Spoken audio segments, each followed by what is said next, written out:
जेतेबेले आमे मेसेजिंग आप विषय रे कथा हेउचु सेतेबेले प्रथमे आम मन को आसुची व्हाट्सएप किंतु यह भविष्य रे एकमात्र लोकप्रिय आप होई न पारे कारण ट्विटर रो पूर्वतन सीईओ जैक डॉर्सी एक आप आनिछंती जाको कि यूज करिवा पई इंटरनेट रो आवश्यक हेबो नाही। डॉर्सी बिटचैट नामक एक आप उपरे काम करूछंती जहां ब्लूटूथ प्रजुक्ति विद्या व्यवहार करे। एही आप संपूर्ण डिसेंट्रलाइज एवं ब्लूटूथ माध्यम रे गोटे डिवाइस रु अन्य डिवाइस को सीधा सड़क काम करे नाही।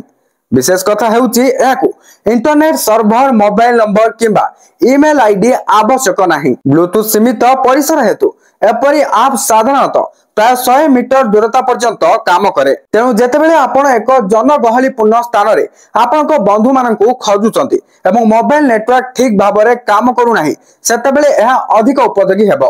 तथापि डॉर्सी कहंती जे आप अधिक दूरता पर्यंत काम करिवार क्षमता रखिछि।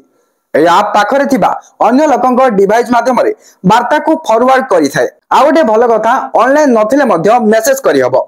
ए आप रे पासवर्ड सुरक्षित ग्रुप चैट जाकी रूम्स कहा जाय तो तारो मध्य सुविधा आपन को एठी मिलि जिवो। एहा व्यतीत एहा स्टोर एंड फॉरवर्ड नामक एक प्रजुक्ति विद्या को समर्थन करे जहा द्वारा जने व्यवहारकारी ऑफलाइन थिले मध्य से परे मेसेज पाई परिबे।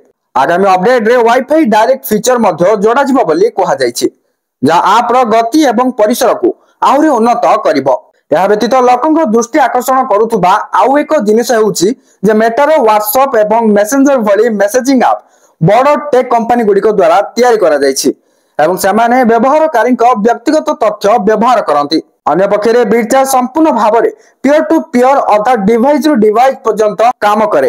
एथिरे कोनोसी अकाउंट तयारी करिवा को पड़े नाही, कोनोसी परिचय देबा को मध्य पड़े नाही किबा कोनोसी तथ्य संग्रह करा जाय नाही। डॉर्सी कहिसंती जे ए ऐप रो बीटा संस्करण एबे टेस्ट साइट रे उपलब्ध।